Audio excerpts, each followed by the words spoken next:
Здравейте, приятели на силата! На 13 август 2016 година човекът за Артуито и легенда между Звездни войни Кени Бейкър почина. Това е нова част поредицата на известните хора, създали Междузвездни войни, и днес ще ви разкажа историята на Кени.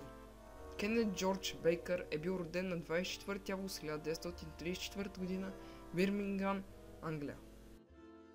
Бащата на Кени бил пианист и шивач, а майка му артист и музикант.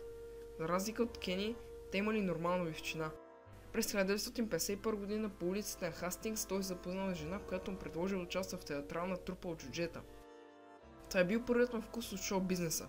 По-късно той се е присъединил към цирк за не много време, където той научил как да кара кънки и това довело до появата му в много ледени шоута. През 1976 година той е бил нает от Джордж Лукас да управлява астромек дроида Артуито. Това не е било толкова лесно, но Кени се научил бързо. Той е бил доста заинтересован от комедия и участва в комедийно шоу The Minitones заедно с Джак Първис. Интересен факт е, че джалата, която лава Артуито, е Джак. Кени успява да разсмее всеки, който срещне. Дори е успяла да сложи усмивка на лицата на филмовия екип на епизод 4, който не е бил толкова заинтересован от проекта на Джордж Лукас. Благодарение на това той успял да направи приятелство с много от актьорите. Той контролира Артуито в първите 6 филма от сагата. Също в епизод 6 той играе и Лока, който открадва имперски спидербайк.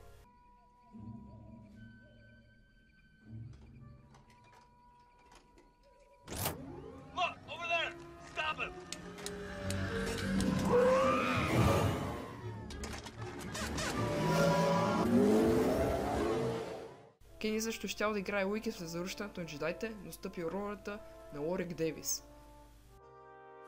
В силата се пробужда, той участва като консултант за Артуито. През ноември 2015 разбрахме, че Джим Ви ще играе дроида в епизод 8. Кени участва също в много други филми. Той умира на 13 август 2016 година на 81 години в Престън. Джордж Лукас казва за него: Кени Бейкър беше истински джентълмен, както и невероятен кавалер, който винаги работеше здраво по трудни обстоятелства. Талантлив човек, който може да накара всеки да се смее. Кени наистина беше душата и сърцето на Артуито и ще липсва на всички негови фенове и на всеки, който го познаваше. Благодаря ти, Кени, че вкара сърце и душа в един метал. Ще ни липсваш и нека силата бъде с теб.